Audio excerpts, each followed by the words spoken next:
We have to do the roll call, right? Okay, roll call, please. Mr. Byrne? Yes. Mrs. Foreman? Here.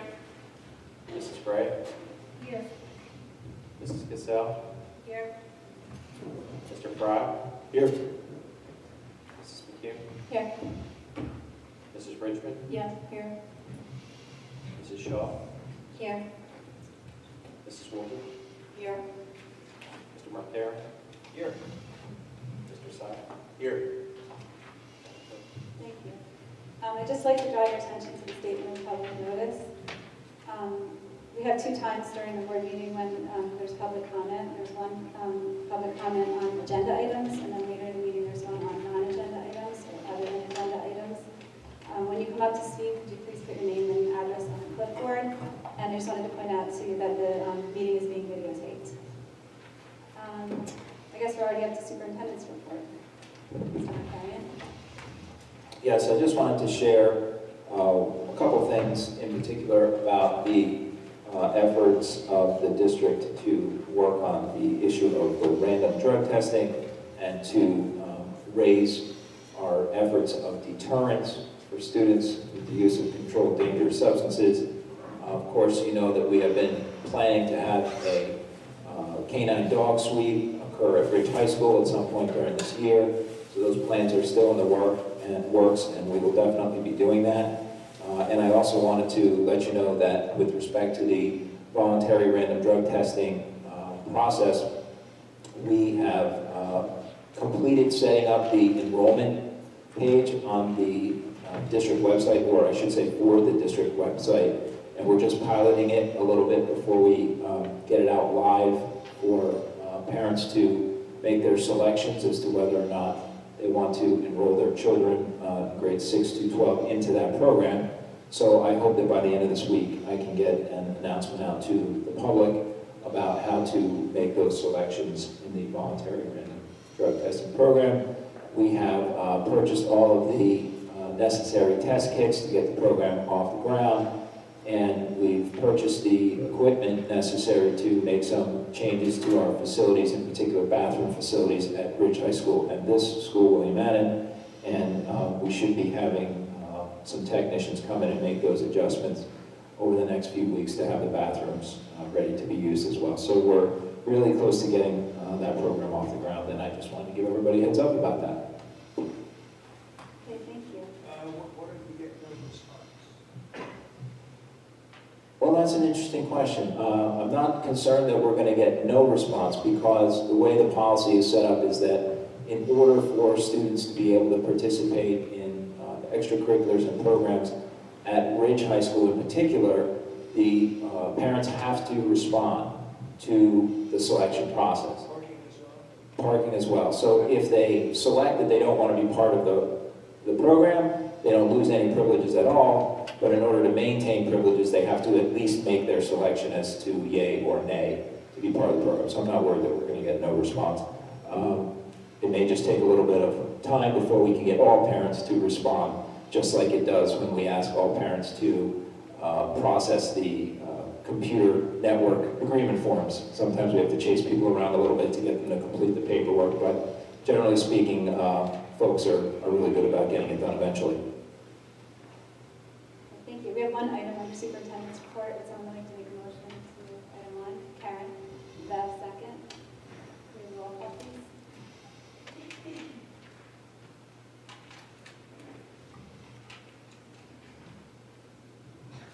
Mr. Byrne? There's only 2 items on it? Correct. Yes, I did see it.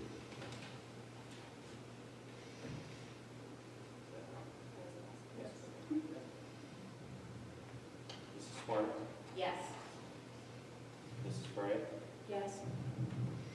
Mrs. Cassell? Yes. Mr. Fry? Yes. Mrs. Richmond? Yes. Mrs. Shaw? Yes. Mrs. Wolter? Yes. Mrs. McHugh? Yes. Madam Chair. Thank you. Okay, at this time, we're going to go down below for the board presentation.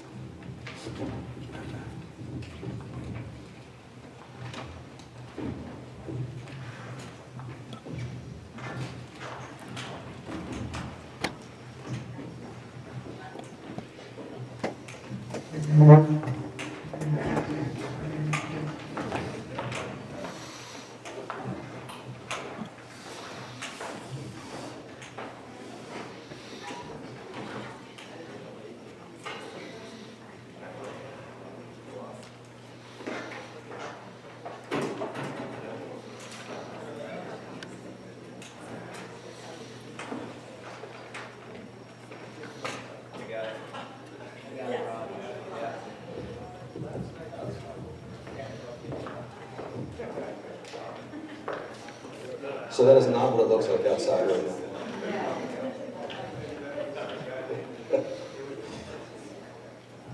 Nowhere near.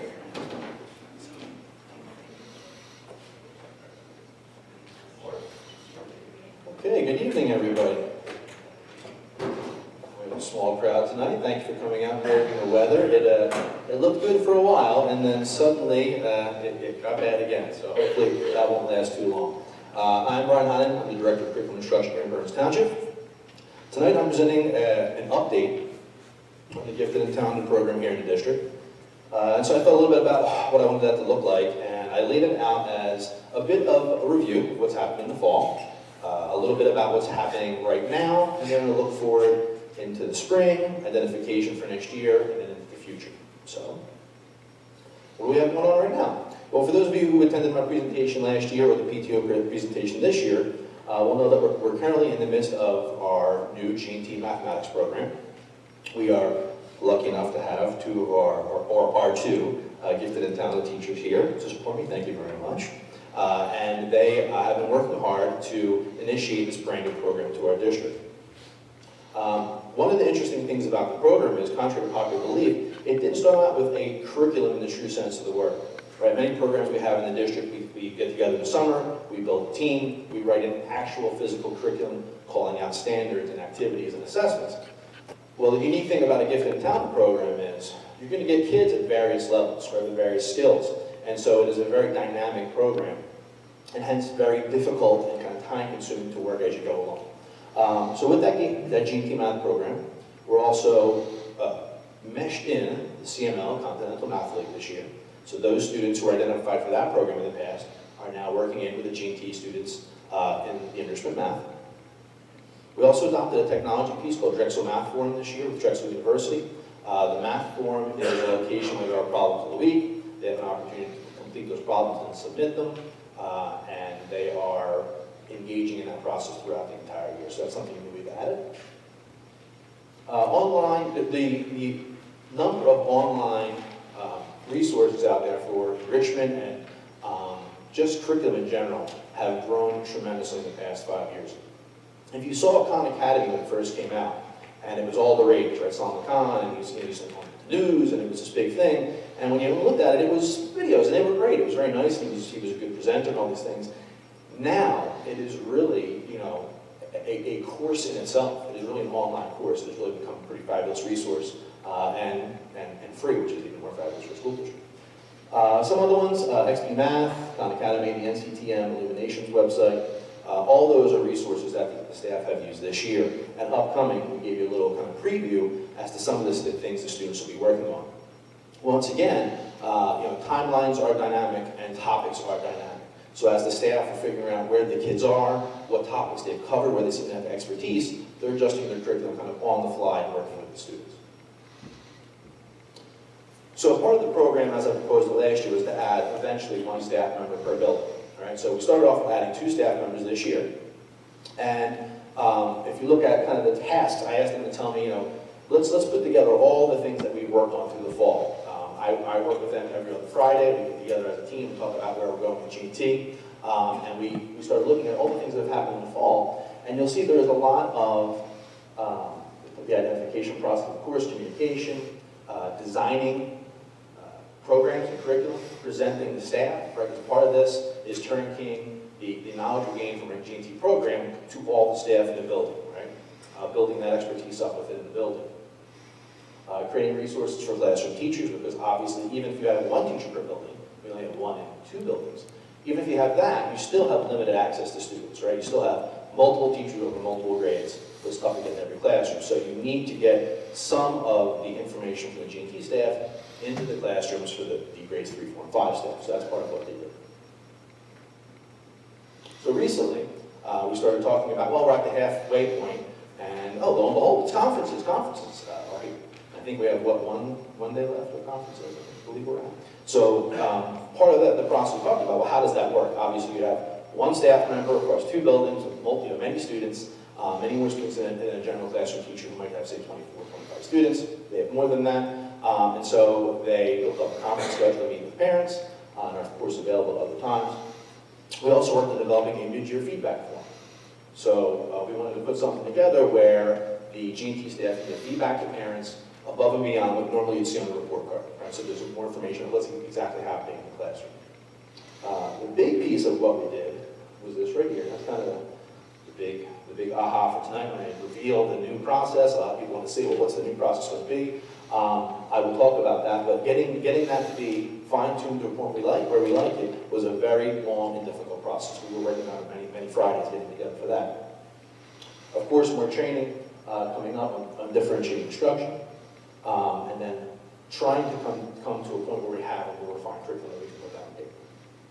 Okay, so moving forward, what's coming next? So that's where we're at. That's where we've come from September now to the beginning of February. So moving forward, what's next? Now, I put this up. This is the long-range plan. This is pretty much right from my presentation last May and right from my presentation to the PTO this fall. And this is kind of the long view, right? This is where we want to get in around 4 years, right? This is year 1. By the end of 4 years, so these are the things we'd like to see take place. Okay. I spoke about some of those, and you'll take a peek up there. Some are done. We'll keep refining them, but the old binder program about giving the teachers enrichment tools, we worked on that, and that's almost something we say is all complete, but nothing's ever truly complete. You always keep fine-tuning and refining it. I'll talk more about each of these. So what's the timeline? So I put this together. I did year 1, and I felt good. If you look up on the screen, you can see why I felt pretty good about it. Because after each one of those bullet points, I got to write the word complete. Right? Each of those is complete for this year. So the goals we set out, it's always nice to look at that once in a while. I say, I think I actually did it. All right, so the goals we set out and for year 1 are complete. So now what we've really been doing is starting to change gears and say, okay, well, we're headed to year 2, right? We have to start preparing for that. So we're changing the process. This year 2 is a big year. Okay, we're moving from really an enrichment program purely to an acceleration plus enrichment program. Right? That's a very different animal. So for year 2, if you take a look at some of those things, the first one there is writing a telescope curriculum.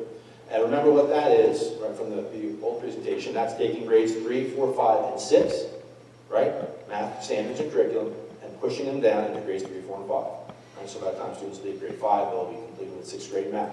This all links back, remember the original goal of having students enter our 7th grade algebra program prepared to be successful and continue to its logical conclusion in AP Calculus 2. Now, that's a goal. Does that mean every student, we put forth the perfect program, and if we do that, every student makes it to AP Algebra or AP Calc 2? No, right? Maybe some students get AP Calc 1 and say, that's quite enough Calc for me. I don't really like it anymore. I want to do something different. That's fine. But we want to make sure that if they choose to, they have the underpinnings and strength to do that. Right? So that's part of the underlying idea of this program. We are looking to hire 2 additional teachers, and hopefully if all goes well with our budget season, we'll be able to do that. Always continuing the school-wide enrichment. So enrichment's not going away. So for those people who say, oh, well, there's this new program, if my child doesn't get in, there'll be nothing. That's not true. We are going to maintain an overlapping enrichment program. Right? That'll always be in place. Okay? And part of that focus is getting the differentiation instruction that the G&T teachers are using pushed into the classroom. So we build capacity with our classroom teachers to execute this model, right? So you got to take a little bit of a long view and realize it might not be a year, it might be 2, it might be 3. And many districts we've spoken to that use this model said, you have to realize it's going to take time, right, to get your teachers all running with the system. Implementing the telescope math curriculum for next year's 3rd graders, and of course cluster grouping for next year's 3rd graders, right, the current year's 2nd graders. And then basically, if you look at years 3, 4, and 5, it's just walking that same exact pattern up, right, to 4th grade, to 5th grade, and bringing that curriculum all the way through to 6th, and then leading to our conclusion in grade 7. When we started doing that, we said, well, okay, this is great. We know what our goal is. We want to make sure that we have the students ready for grade 7, and we like our plan, right? The principals, staff, administration, we all really like the way the plan's looking. But there was still this gap we were going to see in grade 6 for a bit. And that didn't sit well with everybody because, you know, here we go, that they're going to, like they've been doing, right? So there's really no difference, but it's still something that needed to be solved. So the choice was to wait 3 years, right, for those third graders to walk themselves up and hit grade 6, right, which is buys you plenty of time, or put something in place that matches the enrichment program, right? So we have students receiving enrichment, not acceleration, in grade 5, moving into grade 6 next year. So normally with the model at WAMS here, they would just go into a heterogeneously grouped class with all students, they go in together. Okay, so that's difficult, right? It's a difficult, that model is built in, so it's difficult to then weave something into that model. So we proposed this. I met with the principal, Ms. Hudak, as well as Mrs. Wolf, to talk about what opportunities we have for mathematics in grade 6. So this is not perfect, right? We're going to improve this and grow this as we move the third graders through the system. But this is what we're proposing for next year. That we will, first off, use the cluster grouping model we're using next year in grade 3, also in grade 6. Okay, so within the team model, there will be a cluster grouping model only in mathematics, right? Once again, the idea of cluster grouping is narrowing the band of student variety, right? So you have a little tighter band, still all students of all ranges, but essentially you're taking the lowest achieving students and separating them from the highest achieving students to make the job more manageable for the teacher. Okay, that's the goal. And on top of that, we're going to be conducting twice per week, a 20-minute G&T math program, and a 20-minute twice per week enrichment math program. So what you'll end up with is students identified for G&T. So that would be any student identified in this year's 5th grade, going into 6th grade, would have the opportunity 4 times a week, okay, to do this program. Any student who was not identified but still enjoys mathematics will have that opportunity twice a week to go to this program, right? So you could literally have any student in the building participate if they have a passion for mathematics and wanted to do this during their lunch. So once again, not perfect, but it is something that I think is a good fit for the enrichment model we're using now and will help bridge that gap for the next couple of years. So G&T criteria. This is the thing I've probably been asked about more than anything else. The criteria that we use. This is the criteria from the current year. It's the same exact criteria from the prior year, right? So this is what's been used for the past 2 years. And it's basically our district diagnostic math assessment plus the math assessment, which we use throughout the district. So those two are in 2 tiers of identified students, and you get around 5%, okay, of the student population identified. Now, if you look around at research and literature about different talent programs, you see that that's about, it's actually a little tiny bit high. Generally, most of the literature says most populations will find around 4% of their students would be appropriately placed in the gifted and talented program. Now, this is not, I'm a science guy, and so this is not hard science, not perfect science. There's a little bit of fuzziness in exactly what that means. Do you catch every kid with every identification process? No. Is any process perfect? No. We're dealing with, unfortunately, humans, and humans make very poor test subjects, right? We never know on any given day exactly what's going to happen. So we want to come up with a more robust model than this moving forward. And so here's what I'm proposing. And I alluded to this a little bit in my PTO presentation, that I'm looking for an ability test, an achievement test, and some sort of teacher scale. So what we did, what the team did, we get together, like I said, on Fridays, and we started looking through, okay, what are our options in ability testing? What are our options in achievement testing? Let's look at the tests that are out there. Let's look at the various scales that are out there. These things all exist primarily for the reason of identifying students for gifted and talented programs. So there was plenty of choices for us to look at, and we picked the following. For the ability test, we selected the COGAP, the Cognitive Abilities Test. The newest version is called Form 7. There are 3 parts of it. The only parts we're going to be utilizing for our criteria are the quantitative and nonverbal, right? Because part of what the state tells us is the criteria you use to identify your gifted students should match the type of program you're running, right? So using a verbal test for a mathematics gifted and talented program is not matching within the directive, okay? So quantitative and nonverbal. The achievement test, once again, we already use math. So it was a nice, easy thing to say, well, why don't we just look at the grade 2 version of the MAP test. It gives us a better continuum of data for students throughout grade 8, right? So it works really all the way up the line, and it's something we're very familiar with administrating students, which is great. And the third piece is the teacher input scale, and we selected the scales for the rating, the behavioral characteristics of superior students. Say that 5 times fast, right? That's a mouthful. And the SRBCSS is AKA the Renzulli scale. So the name of Schrager-Bell, that's Joseph Renzulli.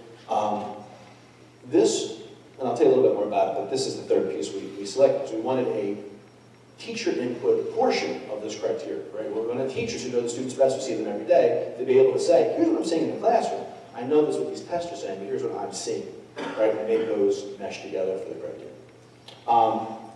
This process will start in the spring. We are thinking probably late April into May. All this will be communicated prior. So the dates for each school, what the tests are, when it's taking place for grade 2 students will all be communicated to parents prior to the test actually taking place. They won't come home and say, oh, I just took the MAP test today. Surprise, okay?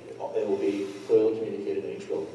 Notification will be in summer of 2015, so as soon as we have all the data and we put it through the scale, we've identified, all the students we get from the talent program, those students will be notified in the summer of 2015, this summer.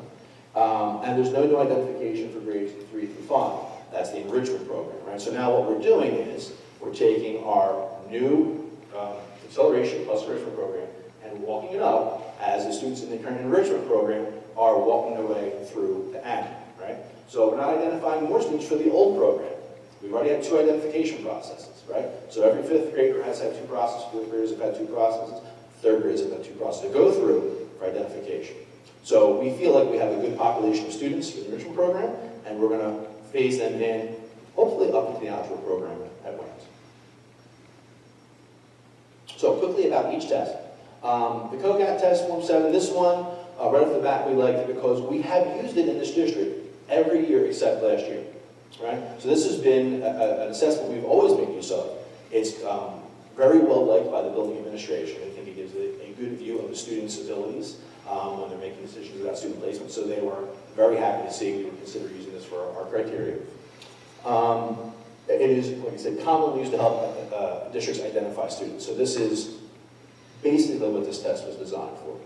The new Form 7 has a higher ceiling, so they've increased the criteria, so we can see a better progression for our students if they go above that old cap of 150. And what it reports out on is something called a standard age score for students. So it is based upon the age of the student, not their grade. It's 2 tests, and each test is around 30 minutes. Okay, so administering the entire thing is around an hour, which is pretty reasonable. The other thing we liked, when we looked at this, it was what pieces will get us data that is good, regardless of the fact we're using it for G&T, right? We still want to be able to say, we want good data. No matter what, we've identified the kids, fantastic. We want some assessment that really is going to give us good data as well. We thought this fit that bill. The second is the MAP, and that was, once again, a bit of a no-brainer because we're so familiar with it, right? We already use it in grades 3 through 8. Principals are familiar with it, guidance is familiar with it, the students are familiar with it, so we felt, well, we can get a better continuum of data if we use it in grade 2. Why not implement this? 187 school districts in New Jersey use it.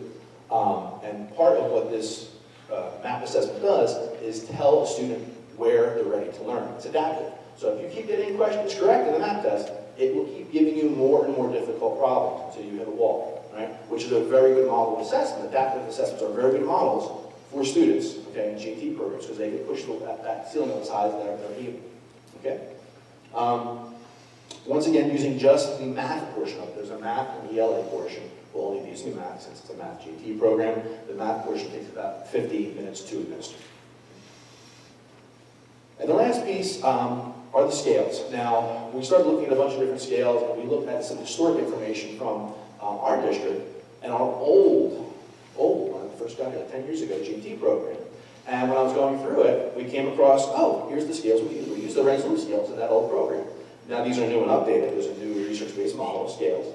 But the concept is the same.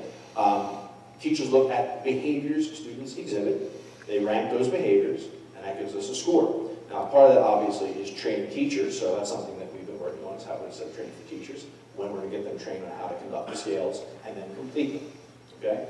And they will look at behaviors on different categories because there are many, many scales.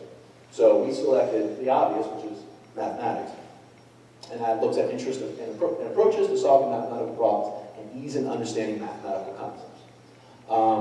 The other one we selected was motivation, because if we're saying this program is going to lead students through a rigorous, advanced, accelerated math program that we want them to end up in AP Calc 2 as seniors, we want highly motivated students, right? Because this is above and beyond. This is not the normal curriculum. This is above and beyond. We felt the motivation scale best fit. So we had a couple of iterations that we went through before we came to this conclusion as a team. And we thought this would give us really good input that the staff can provide what they're seeing in the classroom with students. So, now where the rubber meets the road. Okay, we have a bunch of assessments, right? We have COGAT quantitative, we have COGAT nonverbal, we have math, we have mathematics scale, we have motivation scale, so we have 5 pieces of data on our students. And so now we really have to put our heads together to figure out, well, exactly what do we want this to look like and play out on a rubric. So the nice thing is there's many models, right? This model of rubric is followed by many school districts. This is by no means something that was, our own kind of brainchild here. We looked at, well, what other schools doing? What's best practice right now? And looking at multiple measures, a rubric really is best practice. The tricky piece is selecting those numbers, right? Those cuts for each bracket. And so we looked at the assessments historically for our district, so how did our students typically do in the past on COGATs, how they do on math testing in grade 3, and extrapolate that down to grade 2, and how did they do in the past on the scale schools, because we had that whole data as well. So what we came up with is a rubric that we think will capture approximately 5% of the student population, approximately hopefully the top 5% of our mathematics students in grade 2, beginning in grade 3. Looking at the numbers, it seems like around 20% of our students will fall onto the scale, so they'll score on the scale somewhere, right? 20% will score on the scale, 5% will score the 18 points you need on the scale, okay, to be identified for gifted and talented. Okay, so that's for year 1. What might happen? Well, we might have been wrong, really wrong. Wow, it was much too strict, or wow, it was much too easy. We think it's pretty close. So, that being said, might have to be tweaked? It might. I'm hoping not. I'm going to put money that doesn't have to be tweaked, and these numbers will be good, and will get us the right identification process. So will I be up here next year saying, oh, let's change it a little bit for next year? I might. Okay, I might have to say that. But we think we put in quite a bit of work and looked through the numbers pretty carefully to make sure that we were getting around that 5% mark for identification in grade 2. Okay, so that's kind of the nitty-gritty, right? The identification process and the plan, what it's going to look like. And so now I want to lighten up a bit and talk about something I think is a pretty interesting new piece to the G&T puzzle we're just about to roll out, actually. So I talked about these last time, some of the technology resources, and part of my plan was to leverage all these new technologies that are out there, right? It makes life easier for the teacher, they're very powerful, it gives us a curriculum resource to draw from that's above and beyond what we might already have, okay? And so we looked at a couple, and I talked about exemplars before, those are in play, Math Forum is in play, CML of course has always been in play, and the new one is called Redbird Learning. And we saw Redbird last summer. Redbird is an extension of the Stanford University program, EPQI program, and they came here last summer. We called it like every vendor who was in the vicinity. We said, come on in, help and show us what you have. What is your product that might work for a GT program? And when Redbird came in, we went, It was beta at the time, but it showed such great promise that we kept in touch with them. And when we talked to them in the fall, they said, we're going to be out of beta by January. We think we have a great product. Why don't you take another look? We did, and it kind of blew us away. So, what is it? Redbird is an adaptive program, much like math. So, as well as the students can do, it will push them forward in the curriculum that fast, right? So it's basically an independent learning platform, okay? Now, the teachers monitor, of course, but a student can move through it independently. It uses something called course motion. And I will not go into, they gave me a pretty good lesson on the algorithms surrounding course motion and how when students answer in certain ways, that would be very dry for tonight on an icy Monday night. But it does have a very complex algorithm. And you can move through it very quickly or slowly, depending on your ability. So the interesting thing is, it's not strictly designed as a program for gifted and talented students. although that is really the underlying basis of it. So the algorithm can push those students ahead really quickly through the challenges, where if a student wants to try it anyway, they can maybe just take their time and kind of work their way through and struggle with it. 40 years of research. The research at Stanford is pretty robust. They've been doing this type of thing for a long, long time, and have a lot of experience. So what is the model for a digital curriculum with Redbird?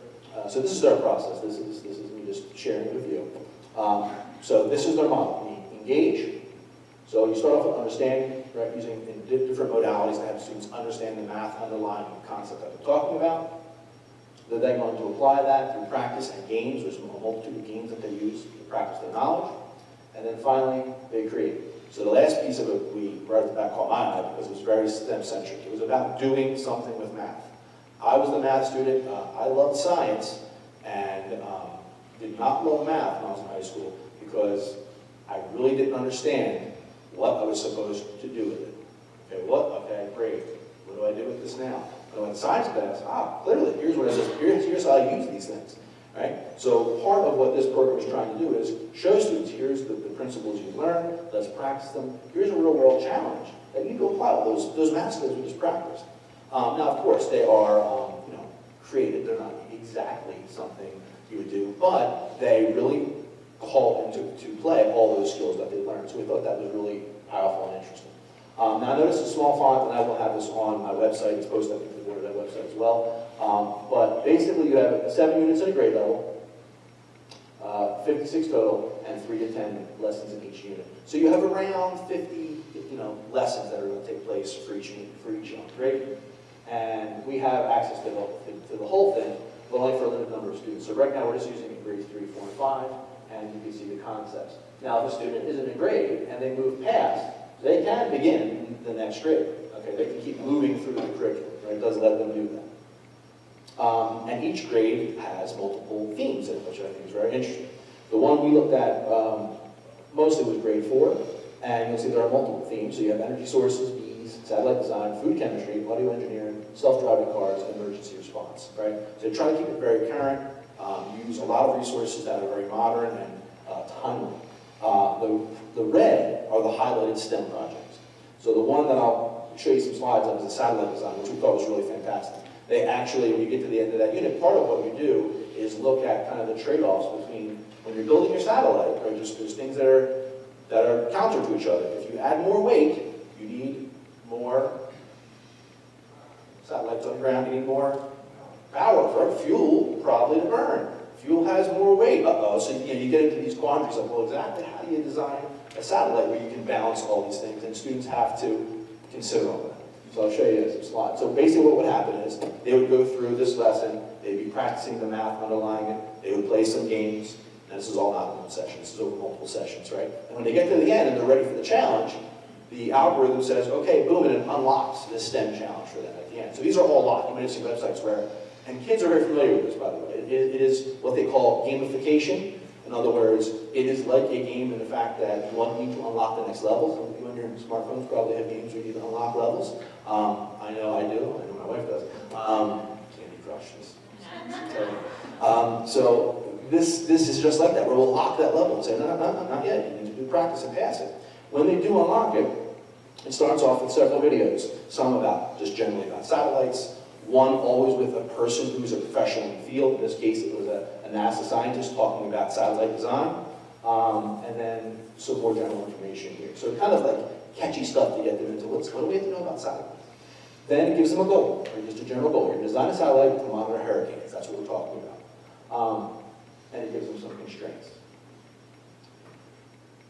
Now what they'll do is they're going to work through some different math, learning how to kind of balance these things, and then what you see what they're basically designing is they're balancing weight, data transmission, power, and certain types of cameras, right? So those are the things they have to do. Now, this is not all of it, obviously there's much more to it, and they have to figure out how they're going to arrange these things to be successful and come up with their final product. And there's multiple ways to do this, right? There's not just one way. And part of it is saying, well, why did you select that way? Why did you choose to build it this way, and this other student chose a different way? Why is that, right? There's multiple ways to solve that problem. So there are many more like this, and this is, we are very much on the ground level. We are one of the first schools to use Redbird Learning. Every school who's been using this program is starting this week. So we're starting this week with every other school in the country, so we're very happy to be one of the first on board with Stanford University. We think it's a great product, and like I said, getting in early, there's always trouble with, I'm always in cutting edge technology, and sometimes there's some bumps in the road, but what they showed us was very, very solid, and it's obviously a very, very good university. We think it's a great product, and so hopefully the kids will be coming home over the next few weeks talking about this great new thing using in class. I think it's a really kind of trend-setting piece of software for students. So, thank you very much. I hope that provided you with a good update overview of where we're at and where we're headed. There'll be obviously more to come over the next few years. I think, personally, this is the type of work that I love to do, and looking out, projecting out 4 years, I hope I can come in front of the audience and say, hey, here's where we're at. Here's the results of it.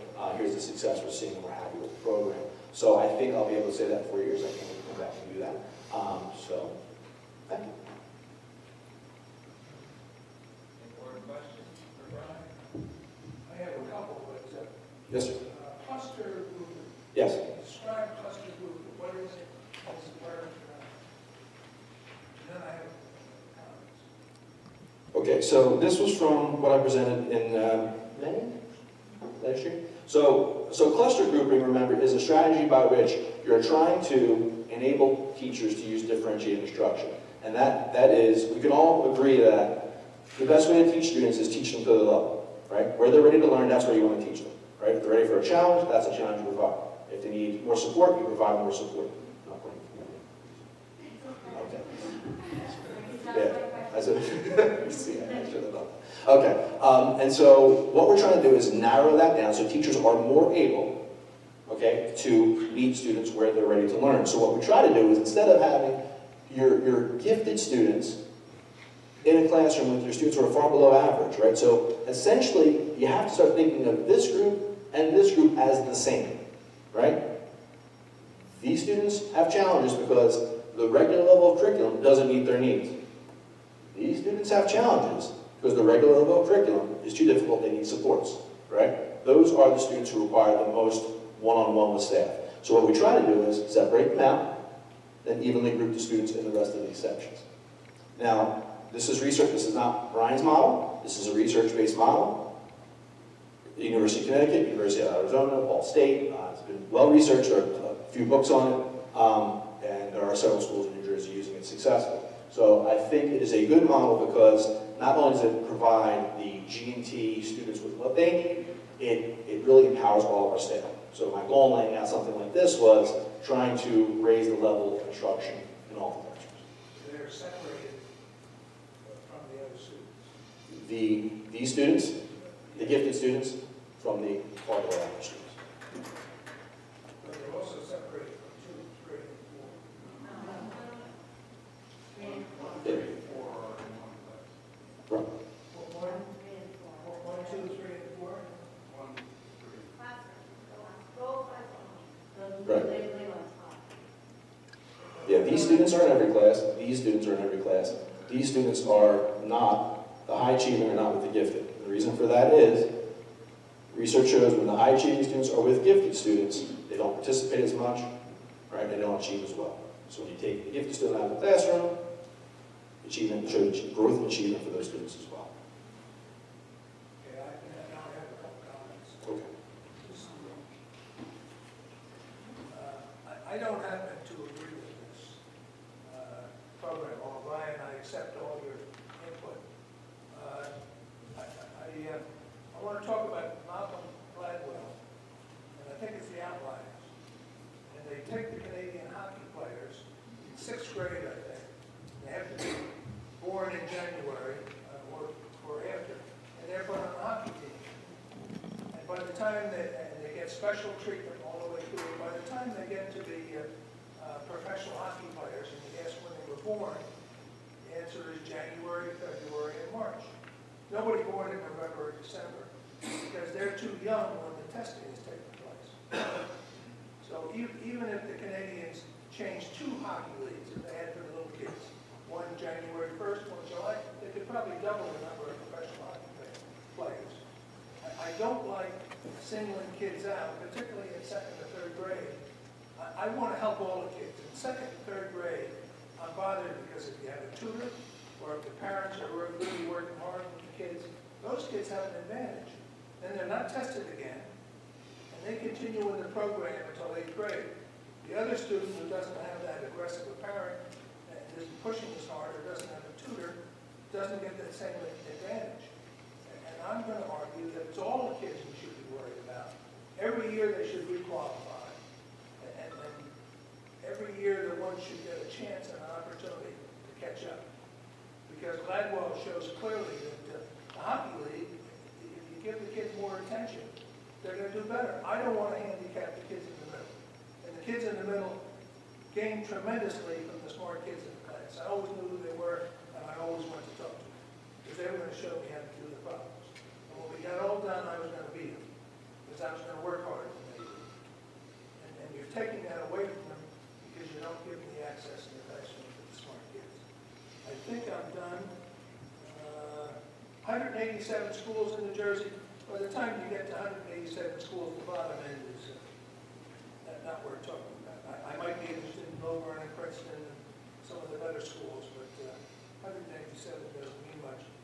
I want to be fair to all the kids. I want to give them all the opportunity, and I want to open it up every year so you get retested. So, and I certainly don't want to segregate them. Yes, maybe the extremes, but the kids in the middle, if they didn't have tutors and things, deserve that opportunity to learn. And they learn from the kids as well as from the teachers. That's my 2 cents. Brian, I'm not solidly on odds with the program. I don't think it's right. Well, I understand, and I don't disagree. I think we're saying the same thing because what you're saying is help all the students, and the research behind this shows statistically increased achievement for all students. Right? All those groups showed more achievement in schools implementing this model than the control schools that did not. Yeah, I guess I'm saying I don't believe it. That's, well, you might speak with outliers, maybe you're the outlier. I'm going to say the test was biased. Well, there are several universities conducted over several states, and once again, it's not science. I'm not pretending it is hard science, and it's a physical phenomenon that we can measure with some sort of technology, but the research does support it. And not to mention, another thing you mentioned was age. Don't forget, one of the tools we're using for identification is based on age, not grade. Right? So part of the COGIT is hopefully going to account for the fact that the ability of the students matched to other students of their age. I have 2 questions. So I want to first understand before I really ask the question. Okay. So this new proposal, Can you go to the other one? what you proposed today, what you want to go, what you want to use to implement going forward, You're talking criteria. criteria. You're saying only test them once in 2nd grade and keep them together until they get to 7th grade? Right, so well, listen. If a student's in grade 3, they're identified going into grade 3, they're going to receive all of grade 3 math, right? And part of grade 4. So we're putting 4 years of math through. So will we identify students again at the end of grade 3? We may. Will we do it at the end of grade 4? It starts getting tricky because now they are behind the students that were identified in grade 2. So if you have an ability test, right, as part of your measure, it should capture the students that have that ability. You don't suddenly gain ability. You might gain achievement. You can practice, right? There is some level of raw ability that all of us have. There's a level of aptitude that you're trying to measure with a code. The other pieces of the puzzle, you're right? That might give us, like I mentioned, I might have to come back and say, hey, we're going to look at grade 3. We feel like we have some students who still going to be identified. But I don't want to say that now because we have to let this thing get one iteration to see where we're at. So are you still going to allow, like we do now, for students to take classes over the summer and join GNT if they want to later on? There will be multiple ways to get into grade 7 algebra aside from this program. Yes, yes. This is not the only entry. Yeah, absolutely. I'm sorry if I made that. Yes, I probably did not make that clear. So if you are in grade 2, we are not identifying students for grade 7 algebra in grade 2, okay? We are going to still have a grade 6 into grade 7 criteria, much like we have right now, to qualify for the algebra program in grade 7, right? There will be other So if you're in grade 4, say, and you were close, you're usually a solid math student. You are one of these, what's out there now, those high-achieving students, right? You do very well in mathematics, but you're not in the gifted program. There will be, if you looked at what I'm doing in grade 6 this year, there will be even more than that, right? I'm already talking to Mrs. Tudock, Mrs. Wolf, talk about what does it look like for a grade 5 student moving into grade 6 who wasn't in the telescope curriculum, right? They didn't have 4 grades in 3 years, but they're a really good student. What's grade 6 look like for them? It will look different than it does now, and like different than it will next year, okay? So there will be other pieces of the puzzle in place. We're not quite there. So, that makes me feel better. And then, now, I'm lousy with names and labels, but there used to be a test in the 6th grade, and I think it was the COGAT, am I correct? Yes. So I have big problems with the COGAT, because my understanding is they don't change from year to year.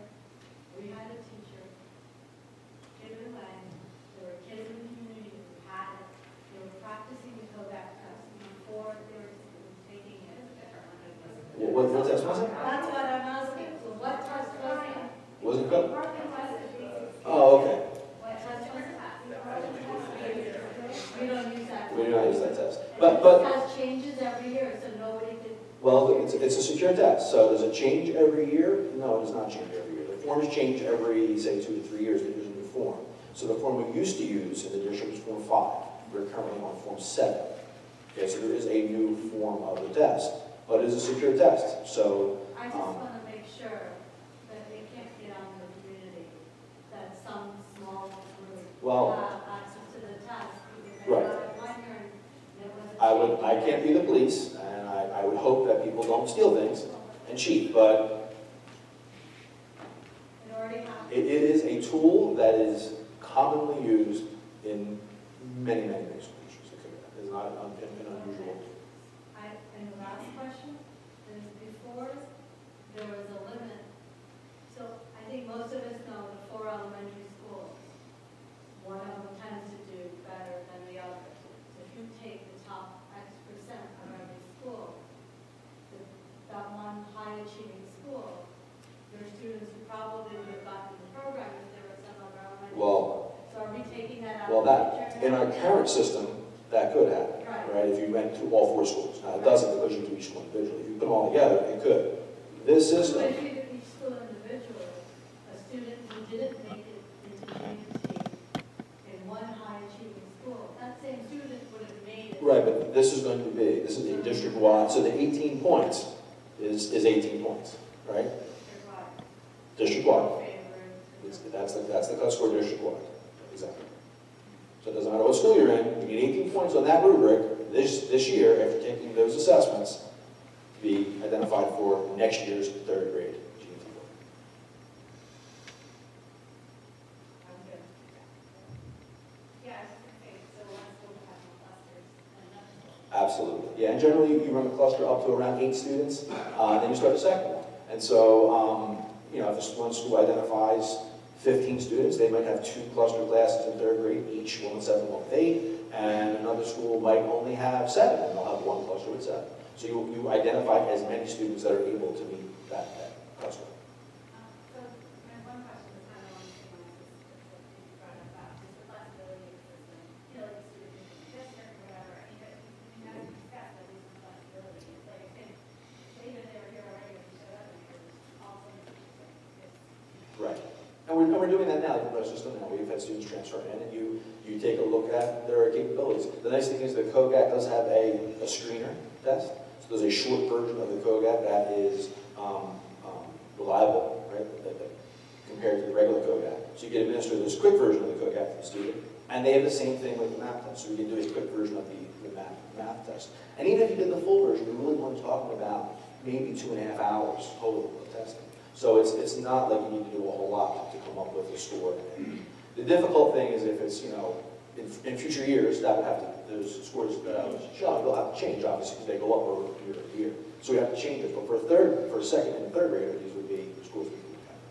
The other question is about that, word about the licenses and with, we have it now.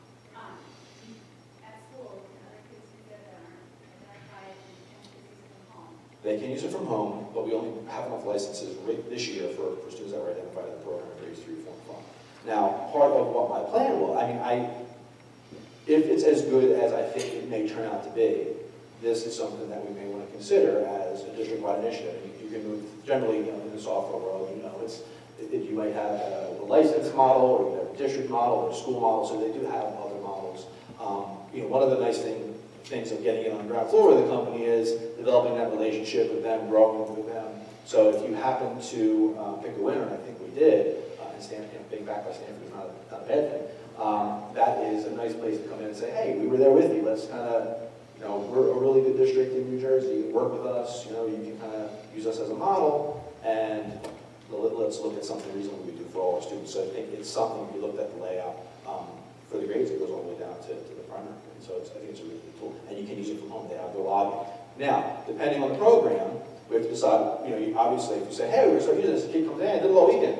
I spent 10 hours this weekend, and I completed, all of 4th grade, and 5th grade, and 6th grade, and 7th grade. No. So can a student run themselves right through all of it? Yeah, probably. So we're going to have the teachers set some boundaries as, hey, here's, if you want to practice it, here's not going further than this. You want to kind of give them some pacing outside of school. That way they realize, they're not using the tool all in, one. Well, that's kind of why I asked them, I go, Right. They can play the games over and over again. Why wouldn't you let them do it if they wanted to? Well, if we're going to be using it as part of a model in the classroom, depending on how much they do, they could just use it all up and have nothing left to do if we're using it as an in-classroom. Like today, we're working in Redbird together. Let's talk about how we're building the satellite and using it as a lesson. And the kid said, oh, I did that a week ago. I've already done the next grade, and I'm halfway through the next grade. That makes it more challenging for an instructor. They go, okay, well, I didn't expect that. So can they use it at home? Yes, we're just going to set some parameters as to what the expectation is. Like, hey, we're going to build the satellite together in 2 weeks. If you're going to go home and do it, don't look past that lesson. Something like that. Yes? I have a couple thoughts. First of all, with the 3rd through 5th grade, you're saying that basically it seems to me we're just these kids are only qualified for testing a lot, right? They're asking The current students. yes. Right, math test and We'll diagnostic stay, math. we'll stay in that group and no one else gets in there. But they are, well, it's really a legacy group. I mean, it's Right, it's that's a number of years and a lot of kids, so that's kind of strong to me. But if we have this other model, and I know it's a lot more, sorry.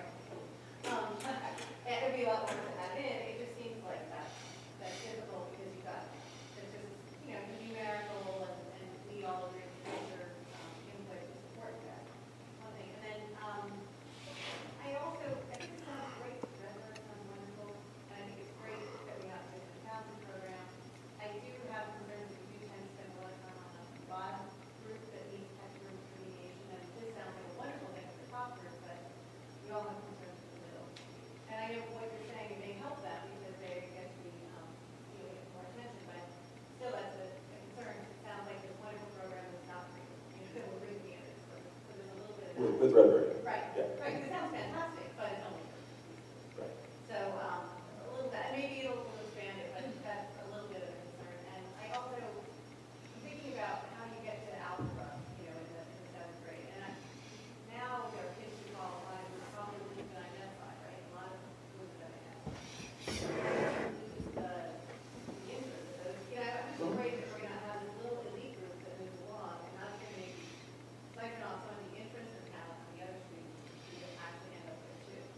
Well, It's so early to decide Right. based on 2 tests that are great. But I've countered that by saying that the research shows that those highly achieving students are the ones that grow more. So instead of me thinking about that, like, I'm pretty good at math, but I'm not as good as she is in math, I'm not as good as he is in math, I guess I'm just okay in math. When they're in the cluster group room working with each other, realizing that, I'm not just an oddball, there's a couple like me who are really spectacularly good at math. I understand what you're saying. Right, now I feel like, I'm actually really good at math. But if the other kids are so far ahead, because their curriculum got so far advanced, you're going to end up sort of like a half and a half in the algebra. That's great. You have some kids that who had all this extra help and all this extra enrichment, right? And the other kids qualify for the typical method.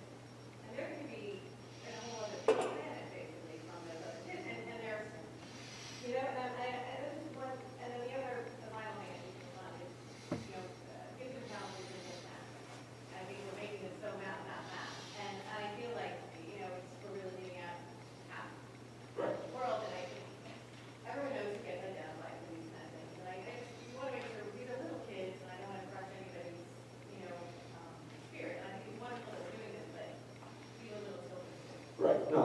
And so, part of it is keeping the enrichment model in place, right? So part of it is truly train teachers that, using differentiated instruction as your model is critical to being successful with your students. And the way you do that is through cluster grouping, making it something that's accomplishable, right? Not saying it's, otherwise we're paying lip service. And yeah, it's something you should do. And then, oh, by the way, it's also impossible. So, this is saying it's something you should do, and we're going to take steps as a district to model in place so you can accomplish that. And now we expect you to accomplish that. We're going to give you training, right? We have staff giving you training. We're going to set forth this model so that all the ships can rise, right? If the model shows increased achievement with all these groups, then kind of a lot of your fears, and I completely understand them. I mean, they're rational fears based upon, looking at children and being unsure as to exactly, how development works with children. If you're not an expert in child development, it seems magical sometimes that suddenly they have this maturity that's there. Right, at different times. And so part of this model is helping those students all achieve, and it's going to happen in grade 3, 4, and 5, and cluster group. And so we don't identify K1, 2 just for that reason, because it is very difficult at those levels to discern exactly what you should do. And really research says it's not appropriate to really group students in K1, 2. It shows that in grade 3, that's the correct time. And so what we don't want to do is block out students from grade 7. But I think with this model, we'll have more achievement in grade 7. Will the gifted students achieve even higher than they already do? Hopefully. That's what I'm hoping. I mean, these are your most gifted students. I want every student to achieve whatever that top of the ceiling is. That's where they should be. And once again, that's why I selected this model, because the research shows this model increased achievement of all students. Right? That was the positive of it. That's why I selected this model. Is it a panacea? No. We still have students who, go into Algebra 7 and maybe feel unprepared. Of course. This is not education is a messy business. We work with, thousands of students, and we try to get them all in the right place and get them all achieve to the level that we think they should be at, and we don't get it exactly right every single time. In this district, I think we get it right most of it. So I was shaking my head no when Elaine was saying we're only capturing half the students by focusing on that, because it's not just math and language arts, there's students who are gifted. In the arts, there's students who are gifted in science and social studies, and hopefully as we get further down the path, we'll have an opportunity to find ways to get it all. One really good thing I'm noting from this is I love that as the children progress into middle school, there's an opportunity for lunchtime math enrichment for both the G&T and the students who just are interested in doing it. And I hope there is an encouragement process in place to make sure the non-G&T students are going there.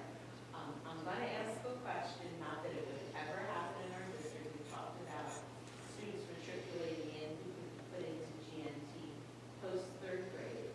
What happens if a student was identified to start in 3rd grade, and by 4th grade, the teacher says they're just really not keeping up, this isn't a good fit? Is there a process in place to make sure that student is where they need to be? Right, and so, we don't specifically call out a drop-down process.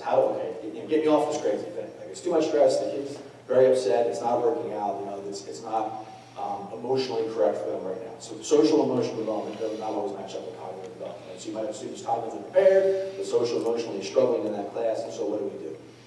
What we normally do, I think, in all places, is that's why we have guidance departments, and that's why we have staff that say, this something seems to be amiss. And we talk to guidance, we talk to our GT teacher in the building, we contact home and say, here's what we're seeing, what are you seeing at home? Let's get together and talk about what might be a good procedure. In general, K-5, social emotional learning has to take precedence over, cognitive development and academic learning. It just has to be, right? If they're not socially and emotionally prepared for school, then they won't be successful. Right? That's a basic thing. They have to be able to feel like they'll be successful, to feel comfortable, that they can go to school and be safe. If they don't feel those things, no matter if instruction is going to reach that student. So we don't have a formal spelled out process, but I think part of what we do when we obviously what we talk about as a GT group is looking at these students and making sure if this happens, we reach out to home, which is what we almost do in all these cases. It's, hey, here's what we're seeing, what are you seeing? So, I'll come back to you, John. Okay. Yeah, okay, in your long range plan, you have a goal of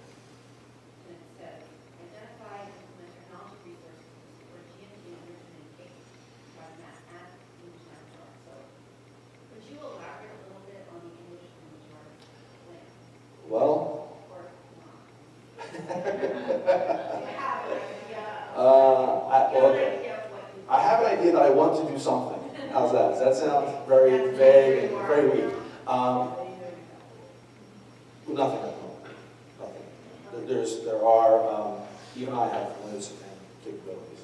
And the mathematics piece of it, I think, has putting this together and trying to lay out, I think, a plan that's good for everyone is difficult. And of course, there are other things than just this. And how do we tie in ELA? Once again, time, facilities, money, none of these things are free. Even the math program, as kind of limited as it was, it should cost more money than it did in the past. How we continue to expand the program. And we talked about it when we said, we're not touching every student. No, I mentioned it in my very first presentation, right? There are many types of giftedness. You can be gifted in, many, many things. We all know that. That's not shocking. And we have a lot of ability for that in high school, right? We have students who are brilliant orators. We have students who are brilliant musicians, who are scholar athletes, who are going to go to colleges on, full rides. Fantastic. They have gifts and abilities. If we had a wonderful magical world and there was a endless pot of money he was able to find money out of, we would be able to just fund all these programs and have kind of all of these needs met. So when I sat down and said, okay, we need a better GT program. We also are seeing a need in our grade 7 continuing mathematics program, which is really the first gifted or advanced curriculum they see. So, okay, we have to pick something. So why not tie into the need in math, the something that exists already, and make a pathway for it, instead of just having it magically in grade 7, you're in advanced math, although you've had the K through 6, the same math as everybody else, right? So it just made sense to pick mathematics. It's one of the big two, math and ELA have always been the big two in content, so that was another piece of it. Is it the best choice or the right choice? There's no best or right. They're all, if we said we're going to do art, and we all really truly believe that in our district art is the right thing, that could be a fine choice as well, or music, or really anything. I think math made the most sense for us here, which is why I have Mr. Brown. You referred to policy curriculum. What you mean by that is where the teachers can work with the students to go from one grade into the next. Exactly. So we're going to take basically grades 3, 4, 5, and 6 and complete them all by the end of grade 5. Have you projected what will be the high school courses for that group that is leading in? Right. So part of this is it's going to be the same high school courses. So this was Well, every student takes AP calculus and AP calculus. correct. I'm talking about that. Oh, so in lieu of, or so basically what the idea was, we're seeing kids come along this algebra in grade 7, geometry, algebra 2, and then not make AP Calc 1 and AP Calc 2. So the design is to try to get more students, when they hit algebra, to have the skills, build strong algebra foundations, and get to AP Calc 1 and say, I'm successful here, I can do this, and want to take AP Calc 2 and finish the continuum. That's the design. Yeah, but what are those courses? I'm not sure I understand. Okay. The senior year, they have AP Calc 2. Yes, Junior, AP Calc 1. yes. I'm assuming honors algebra 2 in the second year and first year geometry. Geometry in 8th grade. Okay, great. Algebra 2, Greek Calc, AP Calc 1, AP Calc 2. Yep, that'd be the layout. The waiver up to 7th grade, does that go further than 7th grade? It does not go further than 7th grade right now. I thought you made a comment about the gifting talent and the test was made there in this group. And I thought you made a reference to a teacher who said, wow, I've got this student who's not in that group, they didn't make the cut, but is really doing a great job. Can they get in or? Okay, so two parts to the answer to that. One is, that's why we have the training and enrichment piece, right? So part of using differentiated instruction is they give the teacher permission, which we know, those of us who have taught sometimes, why my curriculum, I got to kind of go through my curriculum, right? And it's tough to realize, like, well, if a student, if it comes in your class and they demonstrate to you they've already can master that curriculum, they can complete the toughest problem you can give them, does it make much sense to spend 2 weeks teaching him something that they already solved the toughest problem, right? So having some ability to use differentiation instruction to take that student and advance them in the classroom without having to send them somewhere else, because they might then struggle the next year, you don't know. So to move them permanently somewhere into a different program doesn't necessarily make sense right away. Now, if you find time after time the student maybe is now demonstrating skills, two things can happen. We as a district can reassess the student, right? We have all the tools. They take math every year, right? So we do have further math tests that they'll be taking. The scales are still available that we can use and reuse them. And we could administer a COGAT test depending on the year we met the person test. So you could reassess the student. And actually, there's a third thing you could do, and that is there might be the ability, depending on how the G&T staff are structured in each building, that they might have for a certain unit, that student might work with a G&T teacher on a certain project, depending on what they're working on that point of the year. It's going to be a little tricky with the the telescope curriculum, so it would really depend. So the first two are really the most likely pieces, and then the G&T staff, depending on what they're working on. Well, as Michael alluded to, you've got ability, takes you certain hard work and motivation to be effective. And the question is, when does that take? Because especially boys mature a little differently, as they get.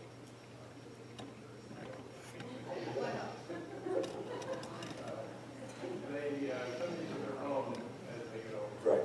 And what I've showed tonight, what I showed in the last presentation, I said it last time, that these are not, if people don't like them, I'm not upset, these are not Brian Heineman models, these are research models that are out there. Anyone can go and Google any of the things I put up here and you can find the research base for them.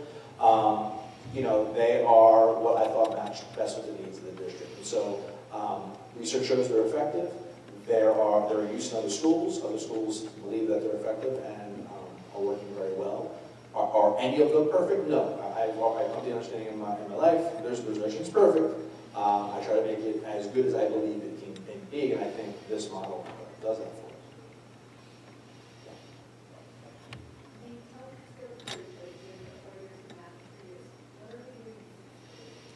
Good question. They're doing something that doesn't exist yet, is what they're doing. So, yeah, that's very observant. So, I kind of alluded to it that what I have for sixth grade, mentioned for sixth grade this year, will not be what's there when those students get there. So, what does that look like? Well, right now, if you take grade 7 algebra, when do you get grade 7 and grade 8 standards?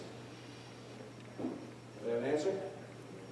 Never. You get them never, because you take algebra and geometry, right? So you take grade 6 math, and then you skip them. So what is the grade 7 and 8 standard? You just skip them. You were into algebra.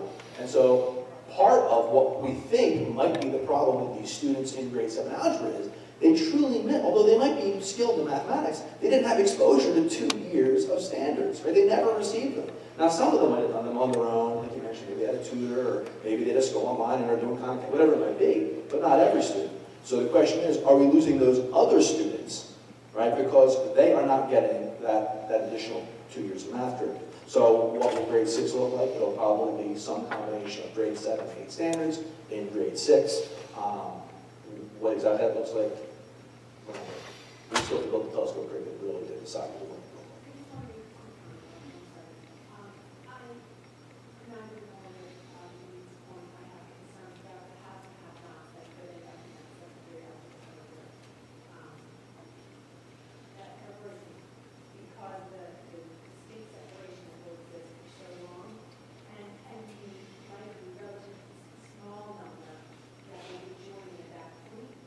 That's a very complicated time in adolescence life. Oh, I know. And I don't see that as necessarily working out all that well for those students that join that.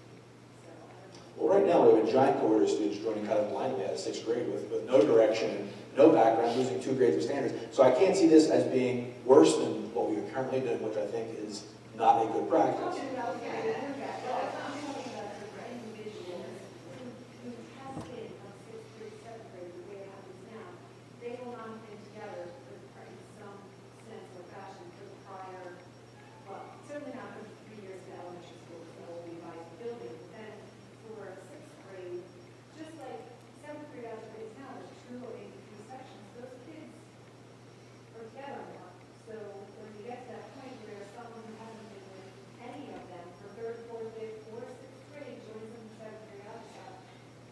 So you're talking about the cohort that is the G&T cohort being, I mean, my thought on it is that those students who will be our future G&T cohort will achieve greater than they currently are, which is good.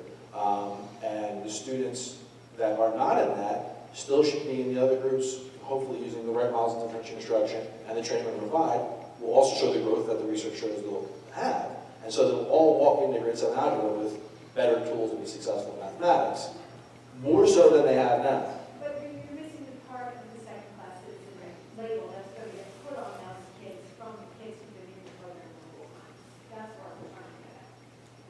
Yes, I'm not yes. worried about even so much the label as the fact that, well, it seems like you're coming from sort of that junior elementary school, maybe we should include those kids and they have some kind of identification process when in sixth grade, it's kind of just a vote, especially and then, if they're in a class all together in sixth grade, we should offer extra help so those students can caught up. Right. Make it a little easier than from now.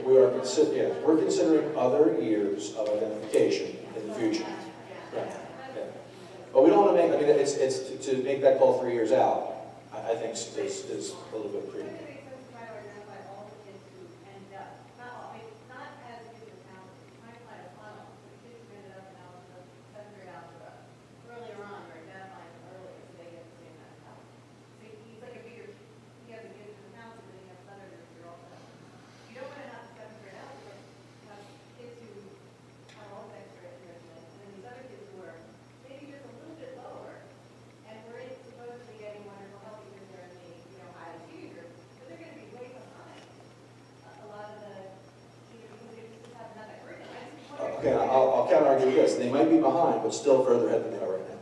But then it's going to be a huge gap, and why should they not be where the other people are? Because they might went up. Hopefully, they'll be achieving more than they are now to their maximum, and then the G&T kids will be even higher.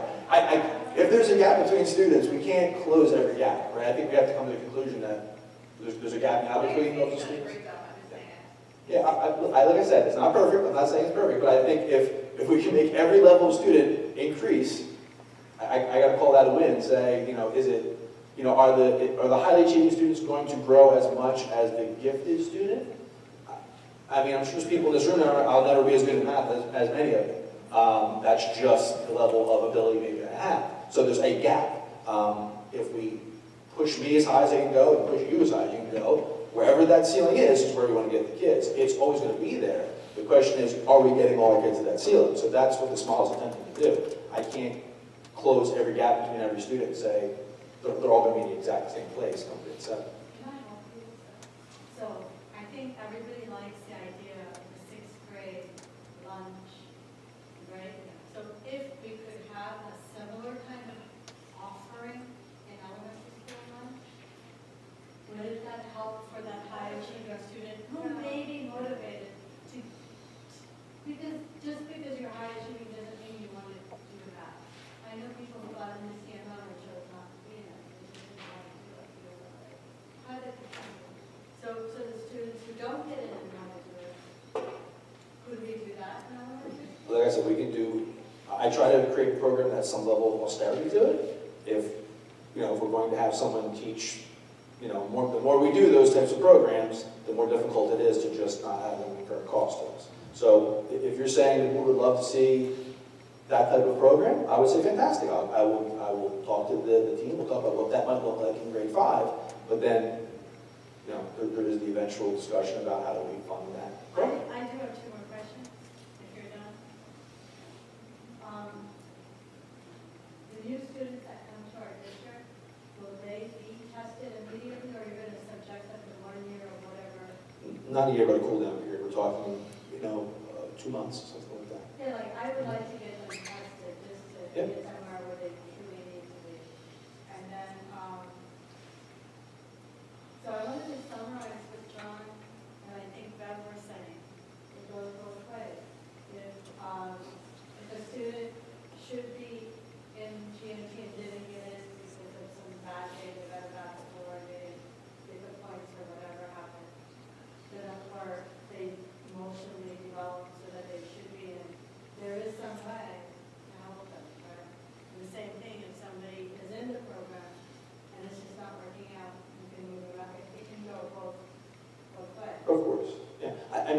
there's no formal process, but part of what we always do here, and students have moved in and out of programs that are not necessarily what the image on the chart shows where they should be going. If, the teacher or the administrator feel like the kid's not being properly placed and he should be in the program, there's nothing saying we can't administer some other assessment again to see where the student is. That's absolutely possible. So there's not a, procedure in place that we do this certain thing, but if someone realizes that student's being misplaced, we would always need to get them in the right place. But that's really kind of. And I have to say, I don't agree with that. I think the whole point of the town is, especially if they're identified in that, is to take care of their needs. So I think my bigger issue is maybe not testing in third and fourth grade, but to not have a program is not right either. I think, yeah, so I just think the whole idea of half and half nots maybe could be addressed if you test every year, which is hard because if you have a telescopic program, that doesn't always work. Somebody's coming in partially through. Right, and you could do things like if you test in, here are your summer requirements. Here's what you missed over the, you can do something like So that. I think, But we have to write the, you need to write the curriculum first to see exactly what that would so entail and I decide. think maybe there is some way to make more people happy. So. Ms. Merkin, are we doing, this public question, comment? After, and then if you can answer some of their questions, you can do it after transition. I have one more comment. Yes, sir. I think Einstein was a special ed student. And he never would have qualified to be a advanced program. I don't think he needed schools. He was a rare individual. But he wouldn't have been considered now. Well, he's not around to give him a code yet. So hopefully we'll have students who did make that program and achieve. Everybody have their own. Thank you, Dr. Ryan. Great, thank you.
Okay, we're now up to public forum on agenda items. If you have a comment, you can come up and give us your name and address and write it on the clipboard.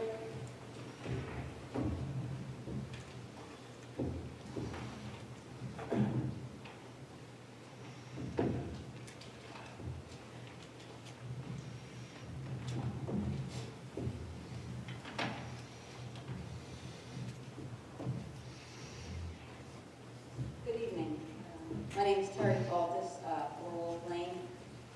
Actually, I have two things basically that I'd like to say. Number one is a thank you to the board, to the administration, to the teachers for implementing a gifted and talented program.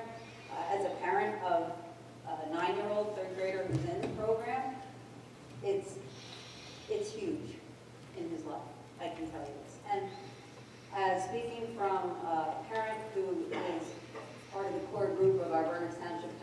advanced curriculum, the group of parents who this most specifically affects and involves.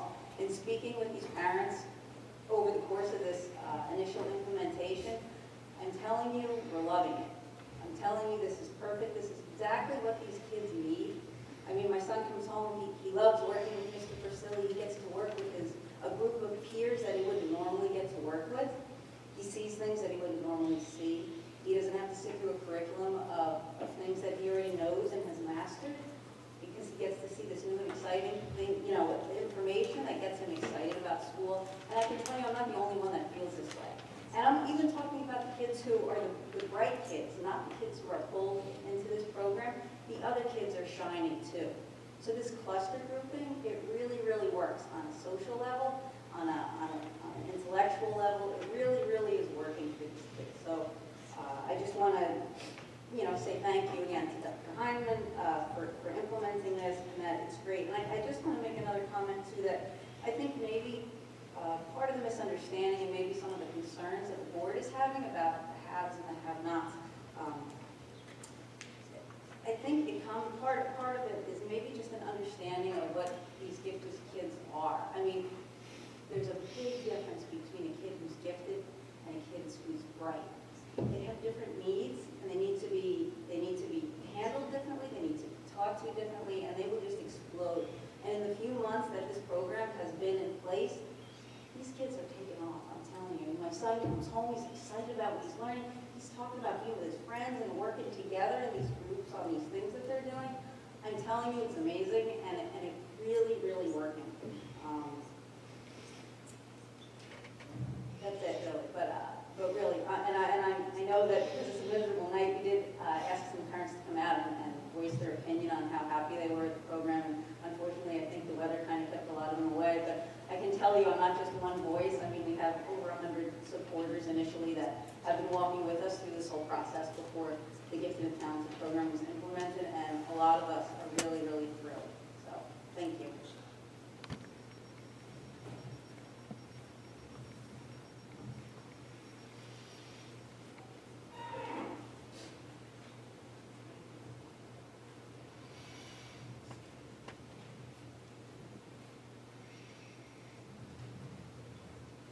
Hi, my name is Jane Conklin. I live on 3 Medicine Road. I just want to ditto what was just said. Same thing for my son. He went through all the years until this year, not getting his needs met, and he finally is, and I'm thrilled that there's not going to be a gap as originally was planned between 5th and 6th grade, so there will be something for him as well. The only question I have, and I'm not sure how this is working, but just to look at, it is my understanding, at least in Oak Street, in the 5th grade, that there's a big discrepancy between the males and the females who are being identified in this program. And I know in this country there is a bit of a discrepancy as well, and I just wanted whoever looks at this, the board or curriculum or anybody else, to maybe be considering that, addressing that issue. I wouldn't want that to be a problem I know for my son. He has a very, very good friend who is, as far as we know, on the same level that he's on, but is not in the program. He's female. And so I don't know how all of these things relate, but I just want that to be on the record as something that we take into account and really look into. Thank you.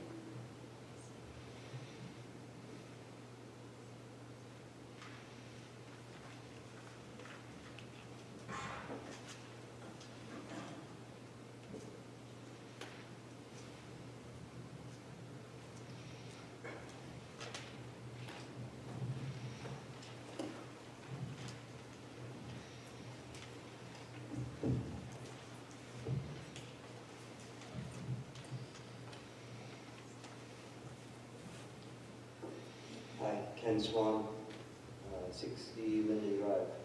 Just want to say thank you to Dr. Heineman for the presentation, and thank you to the board for putting in place. Just as Terry, two former speakers said, I think it's been very helpful for our fourth grader this year. in the past several years. So that part is working. One question I have or concern was when the rumors of a gifted and talented program really percolated out at the end of the summer. Conversations by the side of the pool or wherever. A lot of parents seemed concerned that a kid maybe be left out. And it seemed like there was some pressure to get kids into the program, even if they didn't, not into the program, but into that class if they didn't meet the criteria. And it seemed like that might have happened, and I'm curious what the school can do to prevent that from happening, if that's what they want to do, because it seems like that would be counterproductive to the whole model. If the high achievers, parents, insist on putting them to get talented, then I think, from what I understand, that hurts both parties. My middle child, I would expect, ends up in that range, and I'm curious, if that's a known phenomenon, and how you can address that. Otherwise, just want to say thanks again.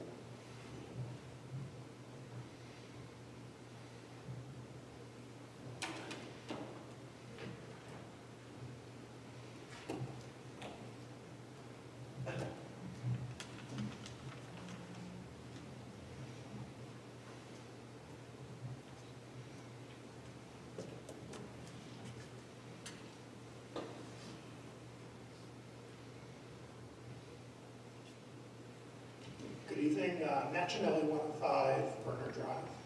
I want to say thank you. Thank you to the board for your support. Thank you to Dr. Heineman. Thank you to Mr. Persley, what you've done for our oldest daughter has motivated and challenged her. As a bit of background, my family and I were new to the district. We had the benefit of living overseas for 5 years in Asia on an expat assignment. We had 3 girls benefit from international schools in Singapore and Taipei.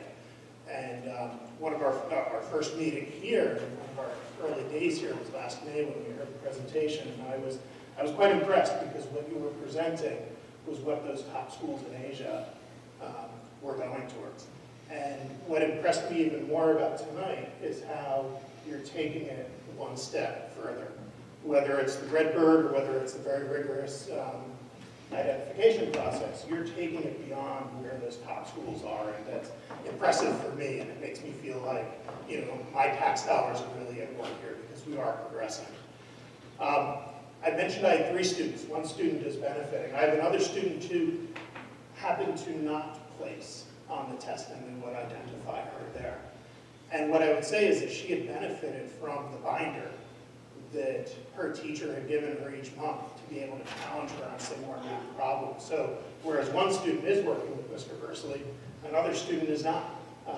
And she's able to advance due to her monthly challenges that she's doing at home, that she's doing with us. And as parents, it feels great that then we're able to see our kids being able to develop at their own pace. In terms of the presentation, I'm very impressed. I would like to see more in 6th grade. Why can't we do more than a lunchtime program? Why can't we pull those students out within 6th grade beginning next year? Why can't we do more to be able to advance them? And lastly, I would support the notion at the end of the conversation in terms of retesting each year. Why can't we retest each year? Students grow at different rates. When they do that, why can't they then take whatever telescoping program they might have missed to be able to then catch up over the summer to then enter the program the following year? It just makes sense. So I'm very impressed with the progress, and I think we still have more to do. So thank you.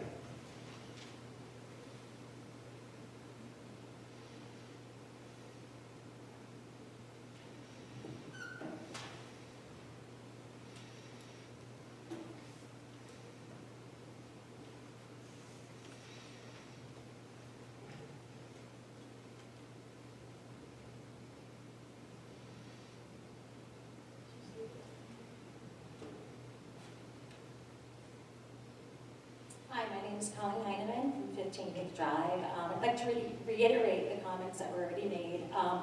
I was not one of the parents that came forward last year or the year before to get this program going, but I have to say I'm thrilled it was started. My 5th grade son is in the program, and I am thrilled with the benefit he's receiving in the program. He's more engaged in school when he comes home. I mean, he researches math online, science online. It's been a wonderful program. My concern, as mentioned previously, was for 6th grade. I would just hate to see him not be as challenged as he was this year by Mr. Presley. Thank you.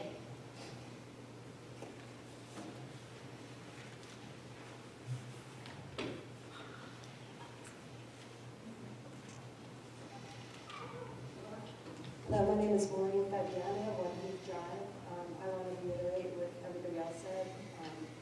My daughter is in the program this year, and she loves it. I had a conference with her teacher last week, and my daughter has always been very quiet and shy, and she said she has blossomed this year. And I think it's because of the confidence she's gotten, being with Mr. Priscilla. She comes home, she gets on the computer, she goes on Khan Academy, she makes notes to do all kinds of things. So I think the program is fantastic. And I want to thank the district, the board, Dr. Heineman, Mr. Priscilla for that. I am very concerned, though, that next year she's going from 2 hours a week to 40 minutes, and it's going to be on her lunch hour. That's sort of a punishment, unless it's in place of study hall. I don't know what they're going to do for next year.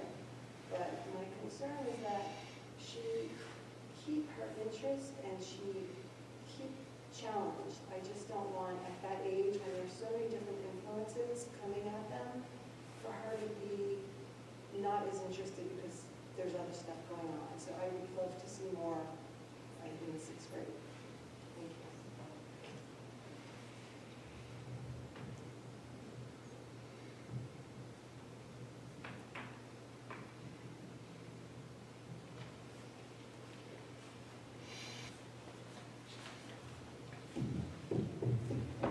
Is there anything else for public comment on agenda items?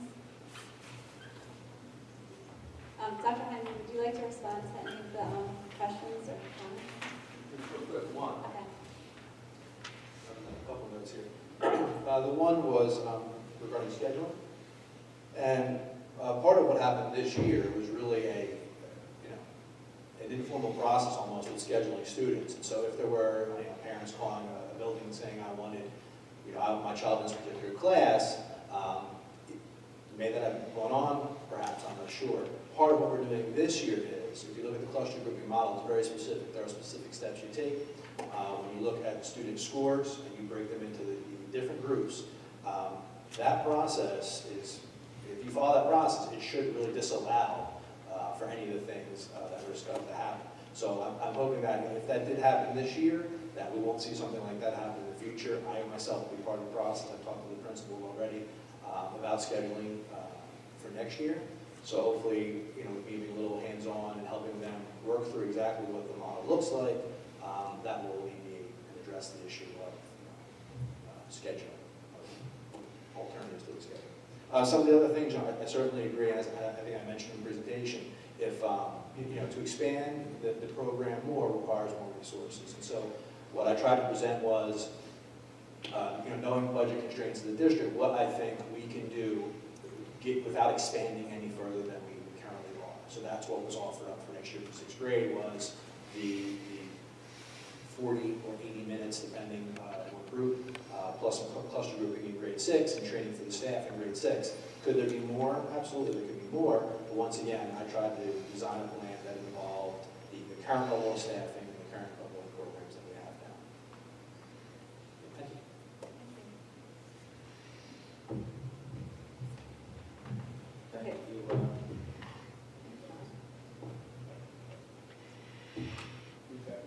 Thank you. Thank you, Dr. Heineman. Appreciate that. And thank you for all the comments from the public on the issue of the G&T program. Just a heads up, I wanted to cut in and interject if you're coming or going, before I get a chance to warn you. I guess the weather is And my luck has run out on the weather today. I guess it's getting nasty outside, so sorry about that, but please do be careful. I did speak to the custodians about getting some extra salt out on the sidewalks, but just watch yourself in the parking lot. And thank you, Dr. Heineman. If you want to try to get home safely, please do. Thank you. Okay, now we're up to committee reports. We have finance, we have items 1 through 3 under finance. Would someone like to make a motion? We have items 1 through 3 in finance. Would someone like to second, Karen? Does anyone have any questions or comments about finance items?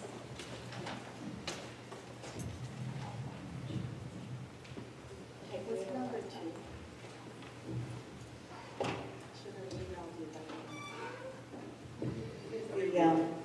This is the waiver of... Do that every year?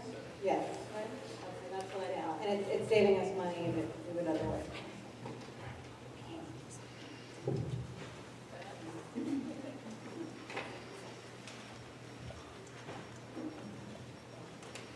Roll call, please. You can explain that? Explain what? Waiver of requirements, special ed.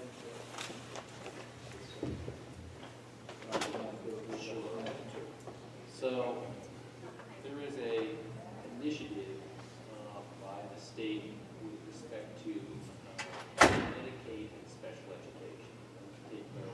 I'm going to try to parboil down 10 pages of state regulation to give it a shot, 30 seconds or less. Okay?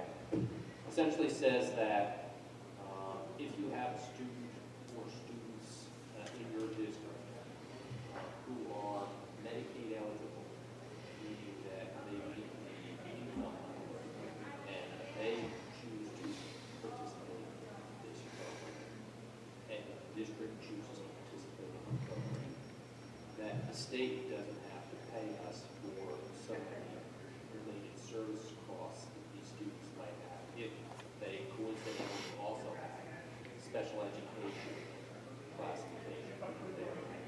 It requires, let's say, speech therapy, occupational therapy.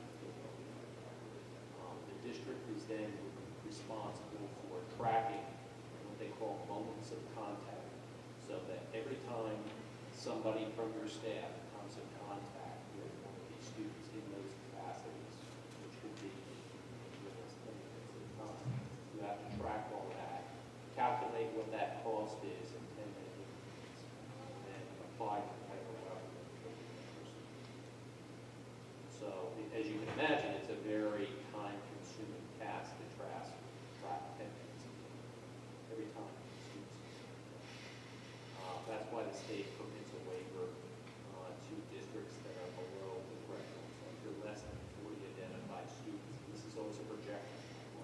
The state has a third-party contractor that runs some sort of an algorithm that says, this is what we think will be the number of students you will have that might be eligible for this. If you're under that threshold, the state has deemed it when it passed the law, I think this is probably going back 6 or 7 years ago, they have adjusted the threshold.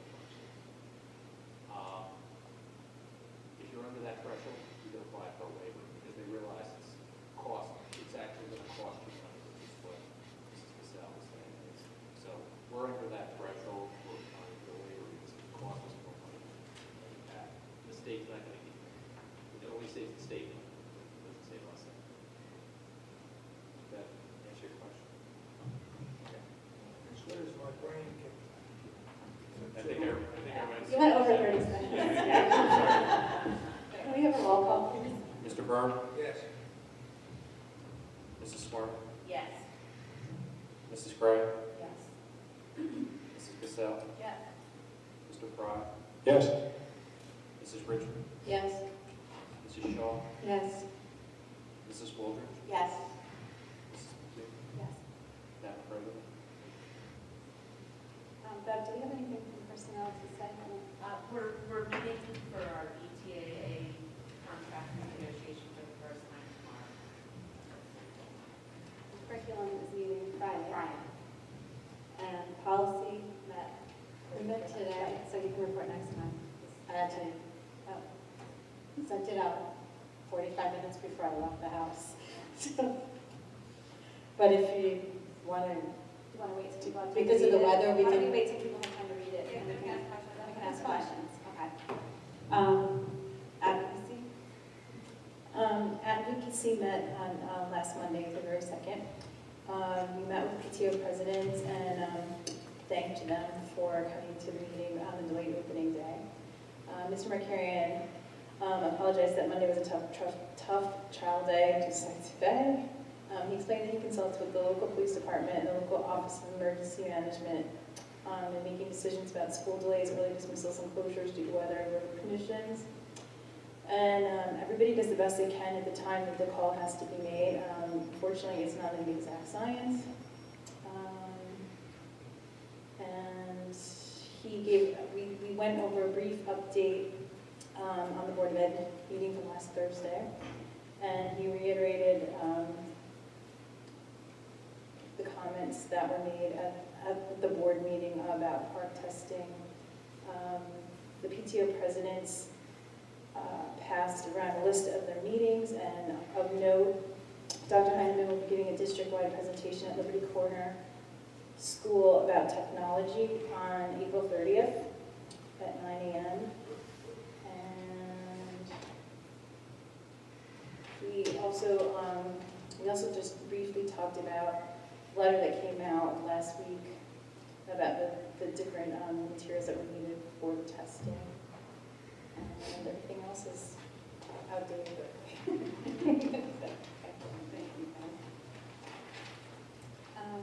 see, are there any liaison reports? I don't think so.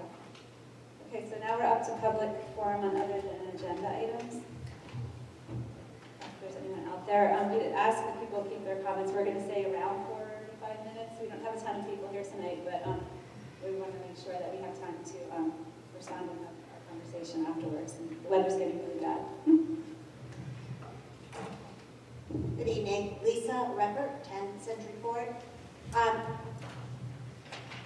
I'm concerned because I'm not going to reiterate testimony, everybody heard it last week. I have ongoing concerns though about rumors and things that are being perpetuated that people are not understanding. I know last week we were told that there's no constitutional right of refusal in New Jersey, and our ward council proceeded to differentiate case law on the record. It's unclear whose rendition of the case law he was attempting to discredit, because I've never seen the letter or the document that was referenced. But people who were here they were told that there is no refusal policy and that they're violating the law, and there was the inference that all the other districts that had adopted a policy that was non-punitive in nature was against the law and that they were going to get in trouble, those districts. Well, since the last time we met, there were a little over 40 districts. Now there are over 90 as we stand here tonight that adopted policies that are non-punitive in nature to those that refuse the test. Okay? So I wanted to just address to you quickly some of the law. I agree, there is no opt-out policy in the state of New Jersey. Okay? That refers to a statutory policy that states can adopt. Okay, but with respect to, the U.S. Supreme Court has repeatedly stated that the Due Process Clause of the 14th Amendment protects fundamental rights of parents to make decisions concerning the care, custody, and control of their children. That's the Troxel case, which has already been discussed. Yes, it involved grandparents suing for custody. However, it's been cited for its reiteration of parental rights.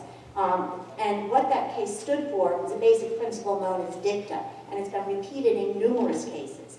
And this case also stood for the premise that federal rights trump those of state laws, okay? So in Troxel, the state statute was more restrictive than the parent's federal constitutional right. Now, more importantly, what wasn't noted at that meeting was the fact that the U.S. Court of Appeals for the Third Circuit, which I don't know how many are you familiar with that, but that is New Jersey's higher federal court, okay? That's above our appellate division, that's above our Supreme Court in New Jersey, okay? They tend to address federal constitutional issues, okay?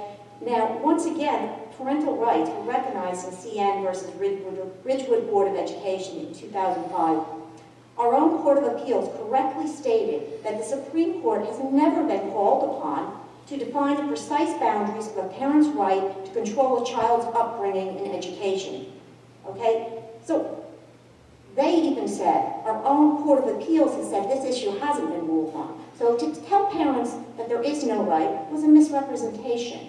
The Ridgewood Court of Appeals noted that in matters in the educational context, courts may lessen the Supreme Court mere absolutist pronouncements of parental rights in the educational context only if those rights may be outweighed by a legitimate governmental interest.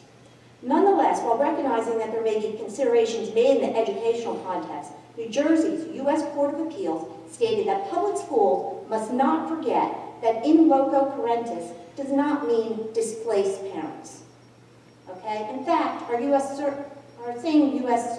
Third Circuit Court of Appeals stated that it is not educators, but parents who have primary rights in the upbringing of children.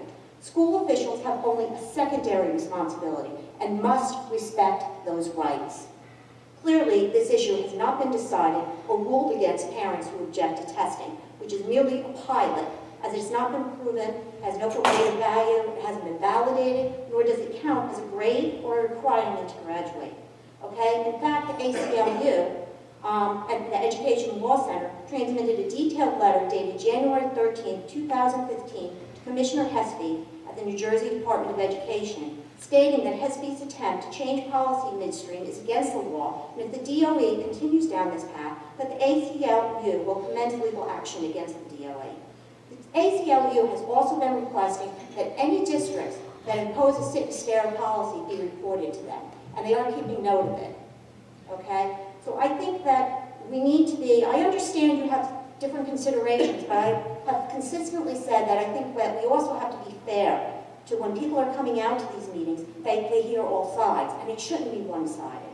Okay? The parental decision to refuse is of greatest importance, again, where we are looking at a test that doesn't have any validation, and it's going to be used to evaluate teachers.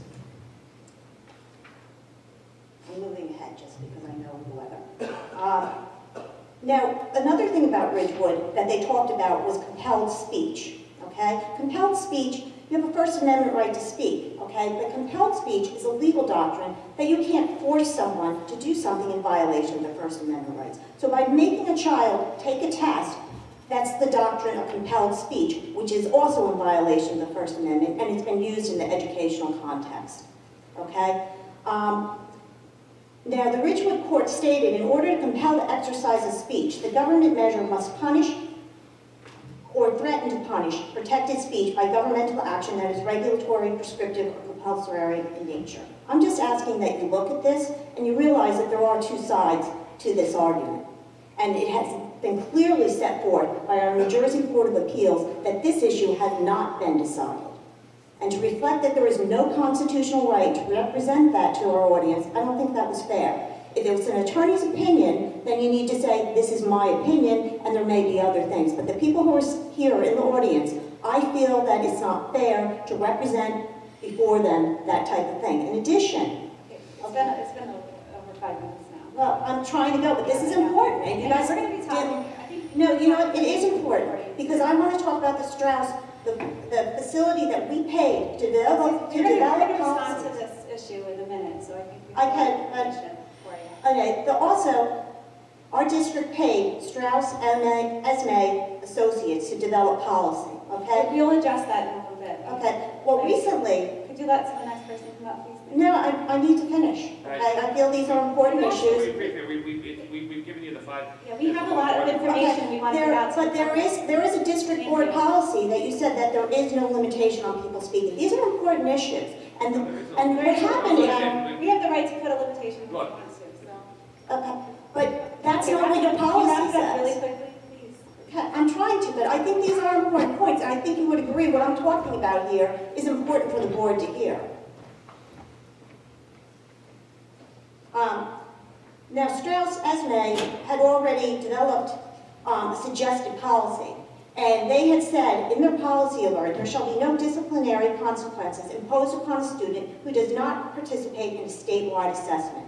Okay, I'm cutting off that letter. Obviously, it's a lot longer, but that's who our district paid to write policies, and that was their recommendation for the policy. But I have yet to see it. Okay, I understand the court. Again, I have a lot more to say, but I'm cutting it short. I know the board is very concerned that their budget is somehow going to be cut, but again, I thought that was unfair representation to the public.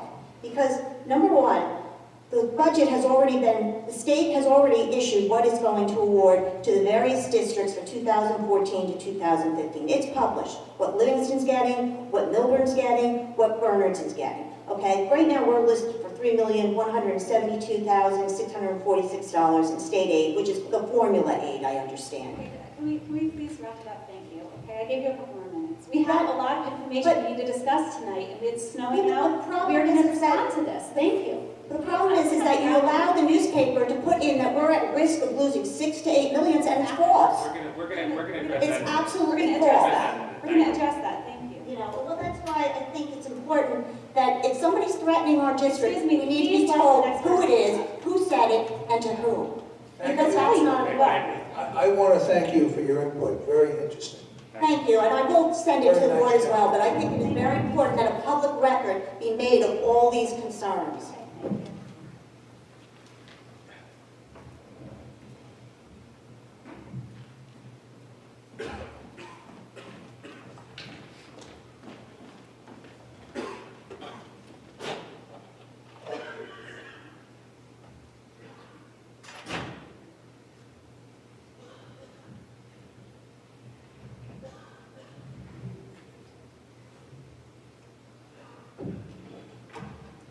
Jennifer White, 65 Winding Lane.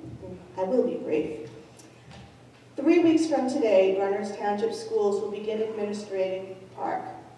In 3 weeks, hundreds of students will be refusing to take part. Children will be arriving at school and will not be taking the test. Some children will be staying home during the daily testing window and then arriving at school. You need to have a plan. You need to advise principals and teachers of your plan. You need to inform parents of your plan. I'm not interested in the guidance the commissioner has to offer anymore. He has made his position quite clear. He will not decide what is best for my children. There are over 90 districts who are not seeking out directions from him before making plans, and the time has come for you to move forward. We don't need a public policy, a public statement, or a resolution. We simply need to know your plan.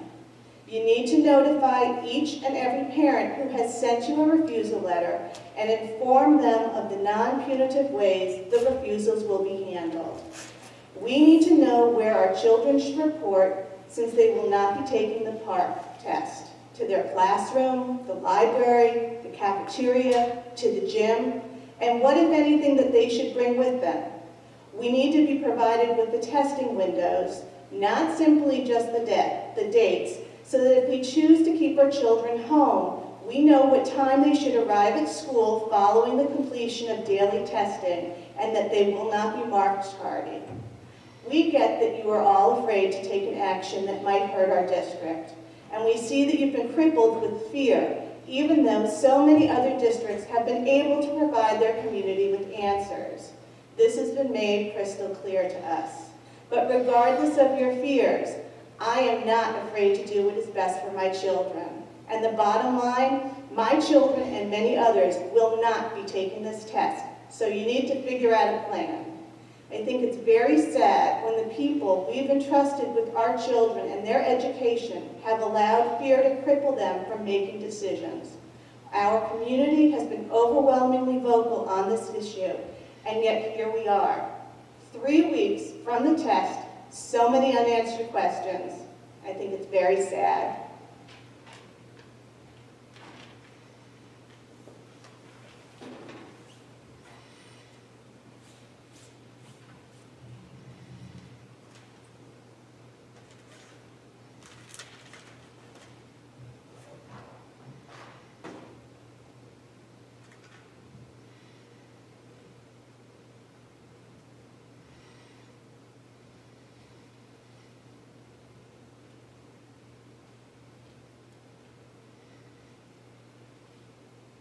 Hi, my name is Gina Capizzi. I live at 62 Winding Lane. My 3 children have attended Cedar Hill and marijuana William. I've continued to come to these board meetings month after month, hopeful that you'll have answers. Time and time again, there haven't been. Last month, your excuse was that your meeting with David Hetzka was canceled. You did not grab the bull by the horns and call down and get answers. If something is important to you, you get it done. When this school asks PTO and parents to get things done, they do. Let us know what will be happening to our children that refuse and opt out. Just to piggyback on going into detail on what Jen Boyd said. Then you hid behind the small financial percent that the state might give us. There's no guarantee what the state will give based on whether or not my child takes this test. What accountability does the state have to us? We have lists of schools with refusal policies. They're not afraid of the state, or at least they're not using it as an excuse. You said you do not know what the district will do with the scores once you get them possibly in the fall. How will this impact my child? What benefit will they receive? How will this improve the predictability that my child or children will be successful in post-secondary education? Will every child have an IEP? Norm references are developed over years. There's no data. How is this test an asset to you for next year? The bottom line, what guarantees are you going to give me that the result of this test will impact my child's education after giving up all this instructional time for this test? What do you guarantee me now other than you'll look at the results? Are we just guinea pigs? I need a guarantee that the minimum benefit of this test outweighs the maximum loss. That's the bottom line. Thank you.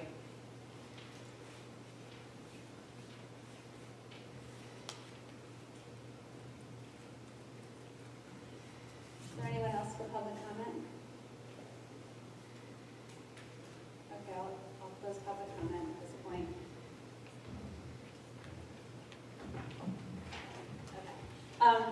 Okay.